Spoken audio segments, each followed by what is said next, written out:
All right, here we go. Stop and go traffic yet again. Austin, Texas. I think we're in near Pflugerville area. And yeah, let me just give you a little tour. I have my little friend here from Tacos Palenque, whatever the heck it's called. And full-blown rush hour traffic. Got people tailing me per usual. And yeah, so be safe. Don't be on your phones, y'all. I want you to focus on what you're doing and how you're driving. And then obviously empty in the back, no kids. But this is how stop and go traffic works with FSD. Another game changer. You know, I don't see Super Cruise doing this, or Porsche, or Ford, or whomever else, Rivian, has a somewhat FSD, you know? And it kind of reminds me of BlackBerry, when they were the top dog when it came down to smartphones. And then Apple came out and they said, hey, we're going to create a smartphone and we're going to remove all the buttons, as you can see, pretty much, except the home button. You know, everything's gone. I literally have to control everything from here, AC and all that. And you adapt to it. And I know people are going to complain and hate. But let's just really look at Tesla for what it is. Take out Elon, even though you can't.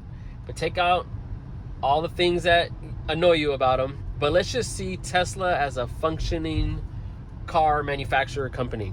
It's really not a car manufacturer. It's more of a robotics software company. The fact that when I first got this car in May, it is a totally different car now. Just, you know, less than a year later, January 2025, and I'm getting these crazy updates. Like when I got this car in May, I had to keep touching the wheel every like 30 seconds. Now I could go minutes, hours without it. I could drive to freaking Wimberley or to Dallas and not have to engage once, especially on the highway. Now, the only thing is, I think the new Model Y is going to differ in any, you know, future Tesla coming out, is that front camera on the bumper. I think that's what's going to make the difference. Because when you get technology like this, it is so advanced. You will notice the difference once the new Tesla Model Y is launched and we're getting that front camera. I can only imagine someone catching road debris, seeing stuff before us, because that's one of the biggest things is the road debris. You can't really deflect it unless you do it on your own, especially at night. It's very hard to see. And Tesla does see large objects for road debris, but it could be something small like a quart of tank that fell off a truck, or a quart of paint, whatever you call it. It could be tire debris, barbed wire, whatever it may be, boxes, stuff that's pretty dangerous. You know, it could cause an accident or ruin or damage your car. So that, I don't think we're there yet. But other than that, this is how it is. And as you could see, I went from stop and go traffic now to just free flowing on the highway. You know, it's pretty awesome. Going about 63, 65 miles an hour, and you know, just right here, no hands on the wheel, and pretty busy street, busy road, cars everywhere, you know. So this isn't just some like adaptive cruise control. This is truly full autonomous driving. And because I'm looking forward, this little camera right here, I'm good to go, you know. So this is an important video to see if you're on the fence on why you should probably get a Tesla, or maybe the other guys. If you want to save money, if you want a penny pinch, I'll tell you this because I lived it for 6 years. Get a used Toyota Prius. It'll get you 50 miles a gallon.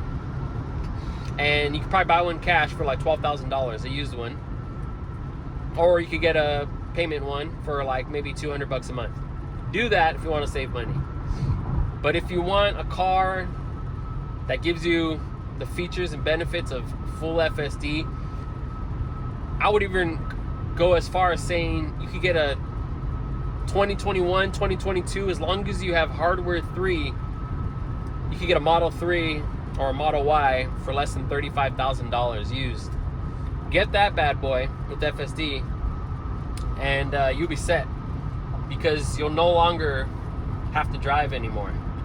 And I think that's huge, because you know, we drive every day, especially if you have a long commute, you got to go somewhere. So that's what I would do. Hold on.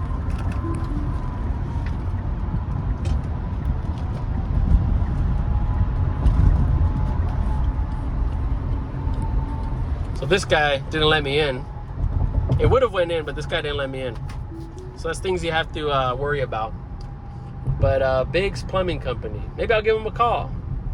Just kidding. But anyway, that's FSD in a nutshell. Unfortunately, I wasn't able to make that, so I had to take over. I didn't want to miss my route going home to my family. But yeah, other than that, it truly is a breeze. You never really have to worry about driving. And then you do have the benefit of taking over. It's not flawless, it's not perfect, but it is the closest thing to having your private driver. You know, it's just crazy what you could do. And you know, I'm pretty pumped about it. I've been using it for a while now. I'm hoping FSD doesn't go up monthly. I'll be surprised if it doesn't in the next year or so. Like any subscription, right? Remember when Netflix was what, $8 a month? Now it's like 14. It's not too crazy if you think about it, like barely doubled or whatever. But still, this is what you're paying for. And what's cool is, say you're like, hey, you know what? I really don't want to pay the subscription, and you could just use standard autopilot.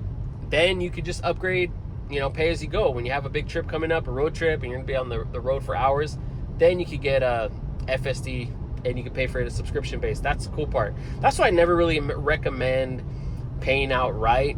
I mean, maybe if you're going to keep the car over 5 years, but you know, let's be real, there's so many things coming out, and I feel like the future of cars, it's going to be a night and day difference.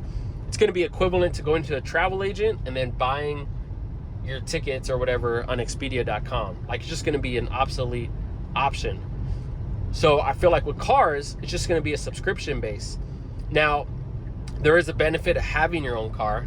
Like, you could leave whenever you want. You don't have to worry about, you know, low inventory of cars from Robotaxi or whatever, or, you know, accidents, mishaps, you know, flat tires, whatever it may be. There are always going to be a benefit of private. But if you have it scheduled and it's like for work, or it's like for airport, or just a vacation, whatever it may be, then Robotaxi and all that stuff for Cybercab is going to work amazing. Imagine you just pay a subscription based, even if it's like $10 a day, $300 a month, let's just say. No gas, no maintenance, no car insurance. Let's not forget that. No storing it, no charging. It's just going to be amazing. Like, I really do not see a better option, because having a car is expensive. You got to pay title and registration every year, maintenance, especially gas cars, gasoline, oil changes, all that stuff, wear and tear. With subscription, you don't care about it. It's like a hotel. You just rent it and boom, you're gone, you're done. They clean it, take care of it, and you're on your own. And then imagine when you're able to have your own fleet and rent it out, like Turo, but through, like, you know, through an X app or something, or XAI or whatever Elon releases next. So that's how I would look at it, is the future of driving. You know, both of my kids, they're never gonna have to learn how to drive a car, really. You know, that's what I see in my future, because the autonomy is gonna be so far. You know, 10, 15 years from now, every car is gonna be autonomous.